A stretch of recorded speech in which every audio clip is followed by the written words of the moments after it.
വിവിധ നാമങ്ങൾ. പുറപ്പാട് പുസ്തകം 17-ാം അധ്യായം. പുറപ്പാട് പുസ്തകം 17-ാം അധ്യായം, അതിന് 15-ാമത്തെ വാക്യം. 15-ാം വാക്യം. പിന്നെ മോശ ഒരു യാഗപീഠം പണിതു, അതിന് യഹോവ നിസ്സി, യഹോവ എന്റെ കൊടി. യഹോവ നിസ്സി, യഹോവ നിസ്സി, അർത്ഥം യഹോവ എൻ്റെ കൊടി. ദൈവത്തെ കുറിച്ച് മോശ പറഞ്ഞ ഭാഗമാകും അവൻ എൻ്റെ കൊടിയാണ്. ദൈവജനമേ, പരാജയം വരുത്താനാണ് പിശാചിന്റെ നോട്ടം. ജീവിത തുറകളിൽ പരാജയം വരുത്തുവാൻ ശത്രു പൊരുതി നിൽക്കുമ്പോൾ ദൈവത്തെ സേവിക്കുന്ന ദൈവത്തിന്റെ ജനത്തിന് പരാജയം അല്ല, അവർക്ക് ജയമാ ദൈവം കൊടുക്കുന്നത്. സ്തോത്രം. യഹോവ നിസ്സി എന്ന് പറയത്തക്ക നിലവാരത്തിൽ നമുക്കറിയാം. ദാവീദിനെ കുറിച്ച് രേഖപ്പെടുത്തിയിരിക്കുന്ന ഭാഗങ്ങളിലൊക്കെ ദൈവത്തിന്റെ ആത്മാവ് പ്രതിപാദിച്ചിരിക്കുന്നത് ഇങ്ങനെയാ: ദാവീദ് ചെന്നിടത്തൊക്കെ യഹോവ അവന് ജയം കൊടുത്തു. പ്രിയ ദൈവമക്കളെ, പരാജയമല്ല ദൈവമക്കളുടെ ജീവിതത്തിൽ. നിന്റെ തലമുറയ്ക്ക്, നമ്മുടെ കുടുംബത്തിന്, നമ്മുടെ കൊച്ചുമക്കൾക്ക് ഏതൊരു വിഷയത്തിന്റെ മുൻപില് സ്വർഗത്തിലെ ദൈവം ജയത്തിന്റെ കൊടിയായി, യഹോവ നിസ്സിയായി അവൻ വെളിപ്പെടുകയാ. സ്തോത്രം. ഈ ഇസ്രായേൽ മക്കൾ റമസേസിൽ നിന്ന് യാത്ര പുറപ്പെട്ട് അവരിവിടെ രഫീദീമിൽ എത്തി എന്നാണ് 8-ാം വാക്യത്തിൽ നമ്മൾ വായിക്കുന്നത്. രഫീദീമിൽ എത്തി. ദൈവജനത്തിന്റെ യാത്രയിൽ വിവിധ ഇടങ്ങളിൽ അവർ പാളയം അടിച്ച്, കൂടാരമടിച്ച് കിടക്കേണ്ടതായിട്ട് വന്നിട്ടുണ്ട്. അവിടൊക്കെ ദൈവത്തിൻ്റെ പ്രവൃത്തിയും വെളിപ്പെട്ടതായി നമ്മൾ കാണുന്നുണ്ട്. എവിടൊക്കെ ദൈവത്തിൻ്റെ ജനം പാളയം അടിച്ച് കിടന്നുവോ അവിടൊക്കെ ദൈവത്തിൻ്റെ കരം അവർക്ക് വേണ്ടി വെളിപ്പെടുവാനിടയായി. വാക്യം വായിക്കാം. 12-ാം അധ്യായം, പുറപ്പാട് പുസ്തകം 12-ാം അധ്യായം 37-ാമത്തെ വാക്യം. എന്നാൽ ഇസ്രായേൽ മക്കൾ കുട്ടികൾ ഒഴികെ ഏകദേശം 6 ലക്ഷം പുരുഷന്മാർ കാൽനടയായി റമസേസിൽ നിന്ന് റമസേസിൽ നിന്നവർ യാത്ര പുറപ്പെട്ടു. എവിടേക്ക്? സുക്കോത്തിലേക്ക്. എത്ര പേരുണ്ടായിരുന്നു? പുരുഷന്മാർ 6 ലക്ഷം പേര്, കുഞ്ഞുങ്ങളെ കൂടാതെ, സ്ത്രീകളെ കൂടാതെ പുരുഷന്മാർ 6 ലക്ഷം പേര്. ഈ 6 ലക്ഷം പേരുമായി മോശ യാത്ര തിരിക്കുകയാ. നമുക്കറിയാം എവിടെ പോകണം, എവിടെ പാർക്കണം, എവിടെ കൂടാരമടിക്കണം മോശയ്ക്ക് വശമില്ല. നമ്മളത് കഴിഞ്ഞ ദിവസം ചിന്തിപ്പാനായിട്ടിടയായി. സംഖ്യാപുസ്തകം 10-ാം അധ്യായത്തിന്റെ 29-ാമത്തെ വാക്യത്തിൽ അവൻ തന്റെ അമ്മായിയപ്പനായ രയുവേൽ എന്ന മിദ്യാന്റെ മകനായ ഹോബാബിനോട് ഇങ്ങനെ പറഞ്ഞു: ഹോബാബേ, നീ ഞങ്ങൾക്ക് കണ്ണായിരിക്കും. നിനക്കറിയാം മരുഭൂമിയിൽ എവിടെ പാളയം അടിക്കണമെന്നുള്ളത്. അതുകൊണ്ട് നീ ഞങ്ങളുടെ കൂടെ വരണം. പക്ഷേ അളിയനായ ഹോബാബ് പറഞ്ഞെന്തുവാ? അതിന്റെ 30-ാമത്തെ വാക്യം, ഞാൻ വരുന്നില്ല. ഒന്ന് വായിച്ച് സംഖ്യാപുസ്തകം 10-ാം അധ്യായം 29-30 വാക്യങ്ങൾ. പിന്നെ മോശ തന്റെ അമ്മായപ്പനായ രയുവേൽ എന്ന മിദ്യാന്റെ മകനായ ഹോബാവിനോട്, ആ നിങ്ങൾക്ക് ഞാൻ തരുമെന്ന് യഹോവ അരുളി ചെയ്ത ദേശത്തേക്ക് ആ ഞങ്ങൾ യാത്ര ചെയ്യുന്നു. യഹോവ ഇസ്രയേലിന് നന്മ ചൊല്ലിയിരിക്കെ കൊണ്ട് ആ നീ ഞങ്ങളോടുകൂടെ വരിക, ആ. ഞങ്ങൾ നിനക്ക് നന്മ ചെയ്യുമെന്ന് പറഞ്ഞു. അടുത്തത് അവൻ അവനോട്, ഞാൻ വരുന്നില്ല, എന്റെ കണ്ടോ? മോശ പ്രതീക്ഷ വെച്ചത് ആരില്ല? ഹോബാബില. പക്ഷേ ഹോബാബ് പറയാ, ഞാൻ വരുന്നില്ല, ഞാൻ എൻ്റെ കുടുംബത്തിലേക്ക് മടങ്ങിപ്പോകുക. ഒന്ന് ഓർത്ത് നോക്കിയേ, എത്ര ലക്ഷം പേരാ? പുരുഷന്മാർ തന്നെ 6 ലക്ഷം പേര്. ഒരു വലിയ ജനസമൂഹവുമായി മോശ ഇറങ്ങിത്തിരിച്ചു. എവിടെ നിന്ന്? റമസേസിൽ നിന്ന്. എങ്ങോട്ട് പോകണം അവനറിയത്തില്ല, എവിടെ പാളയമടിക്കണം അവനറിയത്തില്ല. പക്ഷെ കേട്ടോ, അവൻ പ്രതീക്ഷ വെച്ച ഹോബാബ് മോശയെ കൈവിട്ട സ്ഥാനത്ത് നീ പ്രതീക്ഷിക്കുന്ന ജീവിതങ്ങൾ നിന്നെ മറക്കുമ്പോൾ നിന്നെ മറക്കാത്ത ഒരുവനുണ്ട്. ആരെല്ലാം നിന്നെ മറന്നാലും, ആരെല്ലാം നിന്നെ കൈവിട്ടാലും നിന്നെ കൈവിടാത്ത ഒരുവനുണ്ട്. നാം ആരാധിക്കുന്ന യഹോവയുടെ പെട്ടകം. ആ പെട്ടകം അവരെ സഹായിച്ചോ? അതിന്റെ 33-ാം വാക്യം ഒന്ന് വായിച്ചേ. Numbers chapter 10 verse 33. അനന്തരം അവർ യഹോവയുടെ പർവ്വതം വിട്ട് 3 ദിവസത്തെ വഴി പോയി. യഹോവയുടെ നിയമപ്പെട്ടകം അവർക്ക് വിശ്രാമ സ്ഥലം അന്വേഷിക്കേണ്ടതിന്. യഹോവയുടെ നിയമപ്പെട്ടകം അളിയനായ ഹോബാബ് കൈവിട്ട സ്ഥാനത്ത്, മറന്ന സ്ഥാനത്ത് യഹോവയുടെ നിയമപ്പെട്ടകം പാളയം എവിടെ അടിക്കണമെന്നുള്ളത് ചൂണ്ടിക്കാട്ടുവാൻ ഇവർക്ക് മുൻപായി ഇറങ്ങിത്തിരിച്ചെന്ന്. പ്രിയ ദൈവമക്കളെ, ഞാനൊരു ദൂത് പറയട്ടെ. നിന്റെ തലമുറ പോയ സ്ഥലത്ത് അവർ ചെല്ലുന്നതിന് മുൻപ് തന്നെ സ്വർഗത്തിലെ ദൈവം അവർക്ക് വേണ്ടി ഇറങ്ങിക്കഴിഞ്ഞിരിക്കുകയാ. നീ പോകുന്ന ഇടത്ത് നീ ചെല്ലും മുൻപ് തന്നെ നിന്റെ ദൈവം നിനക്ക് വേണ്ടി ഇറങ്ങിക്കഴിഞ്ഞിരിക്കുകയാ. സോദരം, ദൈവം നമുക്ക് വേണ്ടി പ്രവർത്തിക്കുന്നവൻ. ശ്രദ്ധിക്കൂ, റമസേസിൽ നിന്ന് ഇവർ യാത്ര പുറപ്പെട്ട് സുക്കോത്തിലെത്തി. 6 ലക്ഷം പുരുഷന്മാരുമായി ഇറങ്ങിത്തിരിച്ച മോശ സുക്കോത്തിൽ വന്ന് അവരവിടെ പാളയമടിച്ചു. ദൈവം തമ്പുരാൻ ഇവരുടെ കൂടെ ഉണ്ട്. സുക്കോത്തിൽ സംഭവിച്ചത് എന്നതാ? 13-ാം അധ്യായം, പുറപ്പാട് പുസ്തകം 13-ാം അധ്യായം 2-ാം വാക്യം. ഇസ്രായേൽ മക്കളുടെ ഇടയിൽ മനുഷ്യരിലും മൃഗങ്ങളിലും കടിഞ്ഞൂലായി പിറക്കുന്നതിനെ ഒക്കെയും എനിക്കായി ശുദ്ധീകരിക്കാം, അത് എനിക്കുള്ളത് ആകുന്നു എന്ന് കൽപ്പിച്ചു. മതി.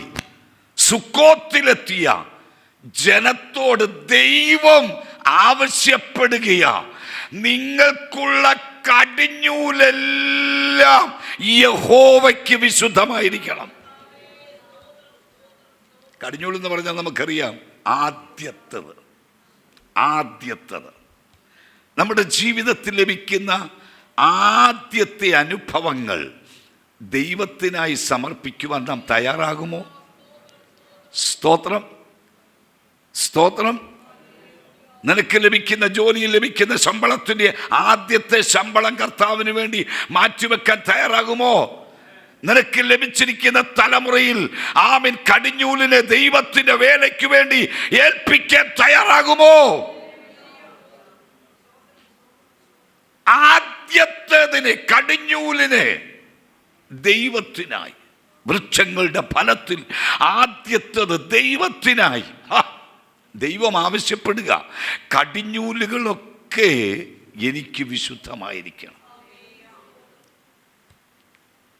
അവർ സുക്കോത്തിൽ നിന്ന് പിന്നെയും യാത്ര പുറപ്പെടുകയാണ്. മൂന്നാമത്തെ സ്ഥലം റമസേസിൽ നിന്ന് സുക്കോത്തിലെത്തി. സുക്കോത്തിൽ നിന്ന് 13-ാം അധ്യായം 20-ാം വാക്യം തുടങ്ങി 22-ാം വാക്യം വരെ, 13-ന്റെ 20-ാമത്തെ വാക്യം അവർ സുക്കോത്തിൽ നിന്ന് യാത്ര പുറപ്പെട്ട് മരുഭൂമിക്കരികെ ഏതാമിൽ ഏതാമിലെത്തി. സുക്കോത്തിൽ നിന്ന് അവർ യാത്ര പുറപ്പെട്ട് ഏതാമിലെത്തി. അവർ പാളയമടിച്ചു. അവിടെ ദൈവത്തിന്റെ പ്രവൃത്തി എന്നതാ വെളിപ്പെട്ടത്. അടുത്ത വാക്യം, അവർ പകലും രാവും യാത്ര ചെയ്യുവാൻ തക്കവണ്ണം അവർക്ക് വഴി കാണിക്കേണ്ടതിന് പകൽ മേഘസ്തംഭത്തിലും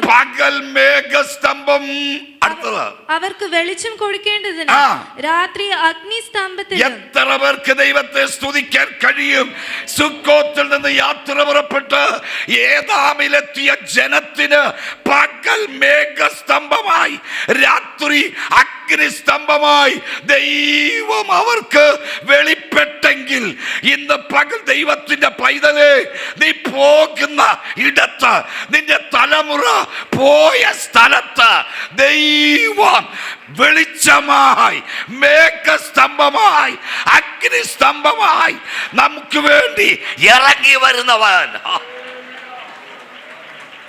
സോദരം, നിന്റെ കുഞ്ഞിനു വേണ്ടി അവൻ പ്രവർത്തിക്കുന്നവനാ കേട്ടോ. പകൽ സൂര്യന്റെ ചൂടേൽക്കാതെ വണ്ണം മേഘസ്തംഭം, രാത്രിയിൽ വെളിച്ചമായി അഗ്നിസ്തംഭം. മാത്രമല്ല, ഈ അഗ്നിസ്തംഭത്തിന് മറ്റൊരു പ്രത്യേകത കൂടെ അവരുടെ ജനത്തിനിടയിൽ ദൈവം ചെയ്തു. അതായത് ശത്രു ഇവരോട് അടുക്കുമ്പോൾ ഈ അഗ്നിസ്തംഭം എന്ത് ചെയ്യുന്നറിയോ? നേരെ പൊങ്ങി ദൈവജനത്തിനും ശത്രുവിനും ഇടയിലായി പോയി നിൽക്കും. ശത്രു അടുക്കാതെ വണ്ണം, ശത്രു തന്റെ ജനത്തോട് അടുക്കാതെ വണ്ണം ദൈവം ഒരു അഗ്നിത്തൂണായി നിനക്കും എനിക്കും വേണ്ടി ഇറങ്ങി പ്രവർത്തിക്കുന്നവനാ. Praise the Lord. ഏഥാമിൽ എത്തിയ ജനം, സുക്കോത്തിൽ നിന്ന് ഏതാമിലെത്തിയ ജനത്തിന് പകൽ മേഘസ്തംഭമായി, രാത്രി അഗ്നിസ്തംഭമായി ദൈവം വെളിപ്പെട്ടു. നാലാമത്തെ സ്ഥലം ഏതാമിൽ നിന്ന് ദൈവം തമ്പുരാൻ പറഞ്ഞു, ഇവിടെ നിന്നും പുറപ്പെട്ടോണം, യാത്ര തിരിച്ചോണം. അവർ ഏതാമിൽ നിന്ന് പുറപ്പെട്ടു. 14-ാം അധ്യായം 9-ാമത്തെ വാക്യം, 14-ന്റെ 9-ാം. ഫറവോന്റെ എല്ലാ കുതിരയും രഥവും കുതിരപ്പടയും സൈന്യവുമായി മിസ്രയീമ്യർ അവരെ പിന്തുടർന്നു. കടൽക്കരയിൽ ബാൽസെഫോന് സമീപത്തുള്ള പീഹഹീരോത്തിൽ വെച്ച് അരികെ മതി. ഇവർ ഏഥാമിൽ നിന്ന് യാത്ര പുറപ്പെട്ട് ബാൽസെഫോന് സമീപമുള്ള പീഹഹീരോത്തിൽ എത്തി. അവിടെ പാളയമടിച്ചു. അവിടെ ദൈവം ചെയ്തത് എന്നാന്ന് താഴോട്ട് നിങ്ങൾ വായിച്ചു നോക്കിയാൽ മതി. ഫറവോനെയും സൈന്യത്തെയും ദൈവം തമ്പുരാൻ ചെങ്കടലിൽ മുക്കിക്കൊന്നു. സ്തോത്രം.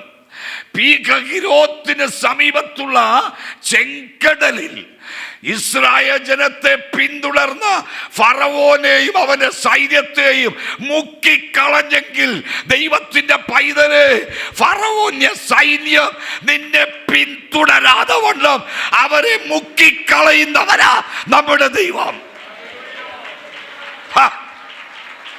ദീർഘവർഷങ്ങൾ നിന്നെ പീഡിപ്പിച്ച ശത്രുക്കളെ ശത്രുവിന്റെ കരത്തിൽ നിന്ന് അവൻ നിന്നെ പുറപ്പെടുവിച്ചെങ്കിൽ, ശത്രു നിന്നെ തൊടാതെ വണ്ണം അവരെ മുക്കിക്കളയുന്ന ദൈവമാ നമ്മുടെ ദൈവം. ഹല്ലേലൂയ. Praise the Lord. ഞാൻ വേഗം മുൻപോട്ട് പോട്ടെ. പീഹഹീരോത്തിൽ നിന്ന് അവർ പിന്നെയും യാത്ര പുറപ്പെട്ടു. 15-ാം അധ്യായം 22-ാമത്തെ വാക്യം, 15-ന്റെ 22. അനന്തരം മോശ ഇസ്രായേലിനെ ചെങ്കടലിൽ നിന്ന് പ്രയാണം ചെയ്യിപ്പിച്ച് അവർ ശൂർ മരുഭൂമിയിലെത്തി. അവിടെ പാളയമടിച്ചു. ശ്രദ്ധിക്കുക, റമസേസിൽ നിന്ന് സുക്കോത്തിലെത്തി പാളയമടിച്ചു. സുക്കോത്തിൽ നിന്ന് ഏഥാമിലെത്തി പാളയമടിച്ചു. ഏഥാമിൽ നിന്ന് പീഹഹിരോത്തിൽ പാളയമടിച്ചു. പീഹഹിരോത്തിൽ നിന്ന് ശൂർ മരുഭൂമിയിൽ പാളയമടിച്ചു. അവിടെ എത്തിയപ്പോൾ ജനത്തിന് ദാഹിച്ചു. ജനത്തിന് ദാഹിച്ചു. അവരൊരു തടാകം കണ്ടു.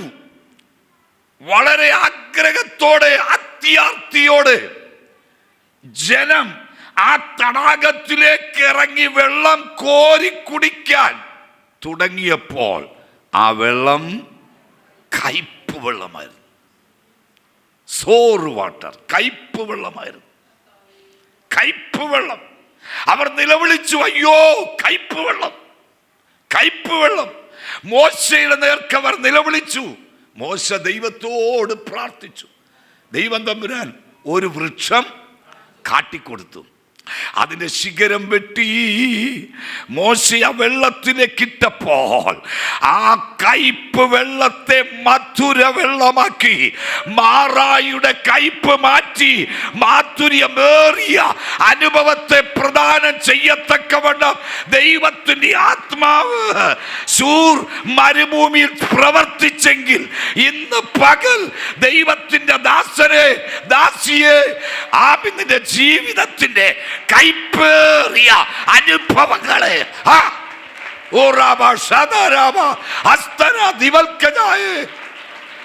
മധുരിപ്പിക്കുന്ന അനുഭവങ്ങളാക്കി മാറ്റുവാൻ നമ്മുടെ ദൈവം മതിയായവനാ. കുടുംബജീവിതത്തിന്റെ ഔദ്യോഗിക മണ്ഡലത്തിലെ കൈപ്പേറിയ അനുഭവം. ഇന്നലെ ഒരു പൈതൽ വിളിപ്പാനായിട്ടിടയായി. അയ്യോ, എനിക്ക് ഈ ജോലി തുടരാൻ സാധിക്കുന്നില്ല, മനസ്സ് വരുന്നില്ല, ഭയങ്കര ടെൻഷൻ ടെൻഷൻ ടെൻഷൻ. പുതുതായി ജോലിയിൽ പ്രവേശിച്ചതാകട്ടോ, ഭയങ്കര ടെൻഷൻ. ജോലിയിൽ തുടരാൻ എന്നെ കൊണ്ട് സാധിക്കത്തില്ല, ഞാൻ ജോലി രാജിവെച്ച് പോകാൻ പോകുക. ഞങ്ങൾ പ്രാർത്ഥിച്ചു. ആ കുഞ്ഞിനോട് പറഞ്ഞു, കുഞ്ഞെ, ദൈവം നിന്നെ ആക്കി വച്ചിരിക്കുക.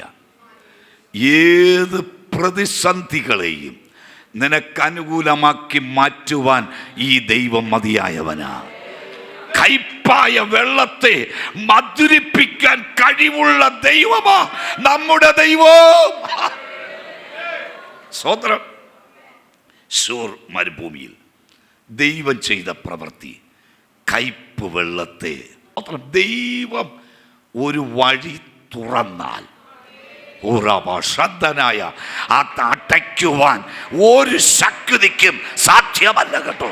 നിന്റെ തലമുറയ്ക്ക് വേണ്ടി ദൈവം ഒരു വഴി തുറന്നാൽ, നിനക്ക് വേണ്ടി ദൈവം ഒരു വഴി തുറന്നാൽ, അത് ഒരു ശക്തിക്കും അടയ്ക്കുവാൻ സാധ്യമല്ല. ആമേൻ. സ്വതന്ത്രം.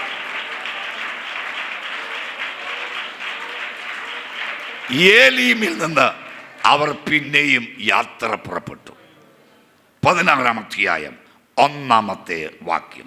അവർ ഏലീമിൽ നിന്ന് യാത്ര പുറപ്പെട്ടു.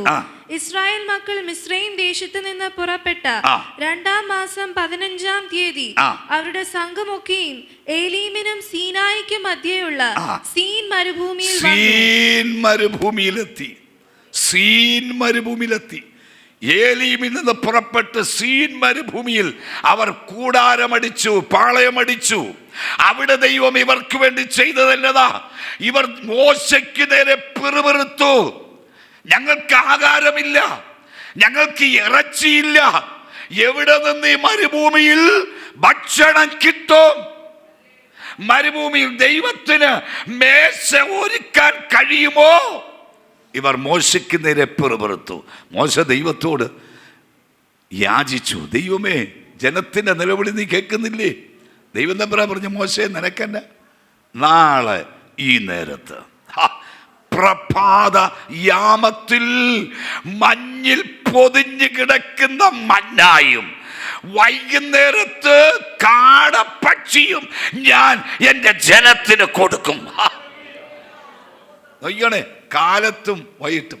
വൈകുന്നേരത്തെ എന്തോ മാംസം തിന്നുമെന്ന് കാടപ്പക്ഷിയെ, സ്തോത്രം, കാടപ്പക്ഷിയെ ദൈവം തമ്പുരാൻ തൻ്റെ ജനത്തിനു വേണ്ടി കൊടുത്തെന്ന് ദൈവത്തിൻ്റെ പൈതല് ആമിൻ കടലിൻ്റെ അടിത്തട്ടിൽ ഊഴിയിട്ട് ആമിൻ നീന്തിക്കൊണ്ടിരിക്കുന്ന ലിവ്യാതാന്റെ തലയെ തകർത്ത് അതിൻ്റെ മാംസത്തെ ആമിൻ പപ്പ് പിടിപ്പിച്ച് അതിനെ പറപ്പിച്ച് ആമിൻ തൻ്റെ ജനത്തിൻ്റെ പാളയത്തിൽ ആമേൻ കയ്യെത്തി പിടിക്കാവുന്ന ഉയരത്തില് അജാമാനായ സ്വർഗത്തിലെ ദൈവം കാടപ്പക്ഷിയെ കൊണ്ടുവന്ന് കൊടുത്തെങ്കിൽ ആമേൻ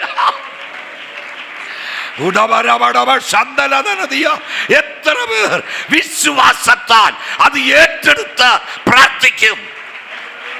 നിനക്ക് വേണ്ടി, നിന്റെ തലമുറയ്ക്ക് വേണ്ടി അവൻ ഒരുക്കുന്ന വഴികൾ.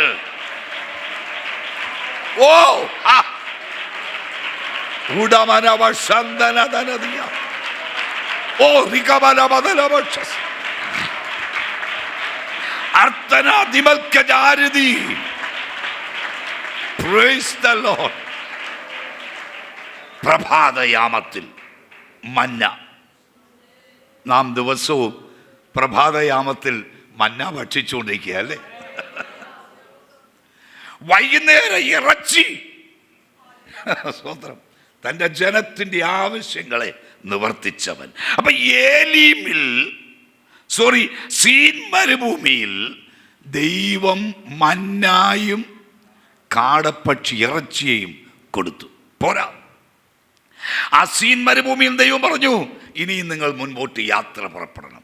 അവർ അവിടുന്ന് യാത്ര പുറപ്പെട്ടു. ഞാൻ നിർത്താൻ ആഗ്രഹിക്കുക 17-ാം അധ്യായം 1-ാമത്തെ വാക്യം. അനന്തരം ഇസ്രായേൽ മക്കളുടെ സംഘമെല്ലാം സീൻ മരുഭൂമിയിൽ നിന്ന് പുറപ്പെട്ടു.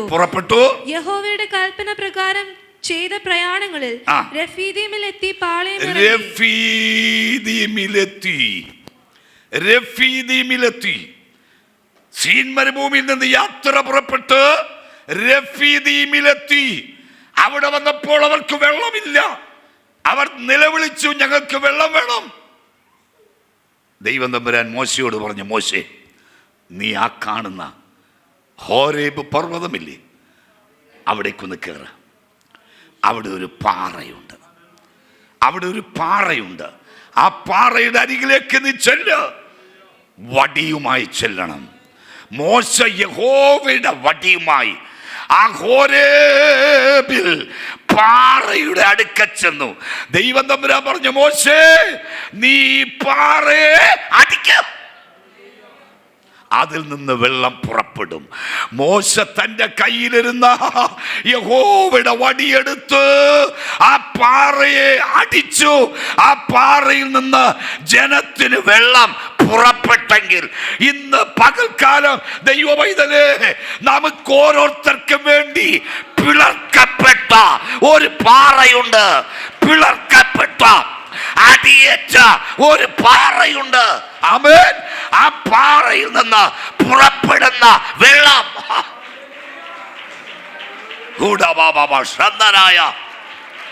Praise the Lord. രഫീദീമിൽ ഹോരേബിലെ പാറ ക്രിസ്തുവാകുന്ന പാറ. അവരെ അനുഗമിച്ച പാറയിന്നല്ലോ അവർ കുടിച്ചത്. ആ പാറ ക്രിസ്തു. നമുക്കോരോരുത്തർക്കും വേണ്ടി അടിയേറ്റ പാറ, പിളർക്കപ്പെട്ട പാറ, അതിൽ നിന്ന് വെള്ളം പുറപ്പെട്ടു. സ്തോത്രം. മാത്രമല്ല, രഫീദീമിൽ വെച്ച് സംഭവിച്ച സംഭവമാണ് നമ്മൾ ആദ്യം കുറിവാക്യമായി വായിച്ചത്. അമാലേക്യർ ദൈവജനത്തോട് യുദ്ധത്തിന് വന്നു.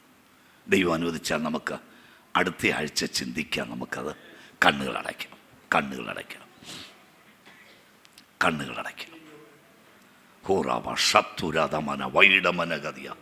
റമസേസിൽ നിന്ന് ഏകദേശം 6 ലക്ഷം പേരുള്ള ഒരു കൂട്ടം ജനം യാത്ര പുറപ്പെട്ടു.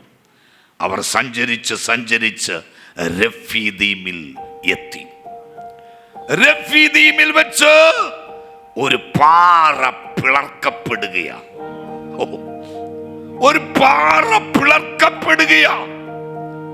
ദൈവമക്കളെ, നമുക്ക് വേണ്ടി പിളർക്കപ്പെട്ട പാറ, പിളർക്കപ്പെട്ട പാറ, നമ്മെ കുടിച്ച് തൃപ്തരാക്കുവാൻ, നമ്മെ തൃപ്തരാക്കുവാൻ വേണ്ടി പിളർക്കപ്പെട്ട പാറ, നമ്മെ അനുഗമിക്കുന്ന പാറ. നാം എവിടെ പോയാലും ഈ പാറ നമ്മോട് കൂടെ ഉണ്ട് കേട്ടോ. നാം ഇടത്തോട്ടോ വലത്തോട്ടോ തിരിയുമ്പോൾ, മകനെ മകളെ, വഴി ഇതാകുന്നു, ഇതിൽ നടന്നുകൊള്ളുക എന്നുള്ള ഇമ്പമേറിയ ശബ്ദം പിന്നിൽ നിന്ന് കേൾപ്പിക്കുന്ന ഒരു പാറ. ഞാനോ ലോക അവസാനത്തോളം എല്ലാ നാളും നിങ്ങളോട് കൂടെ ഉണ്ടെന്ന് കൽപ്പിച്ച പാറ.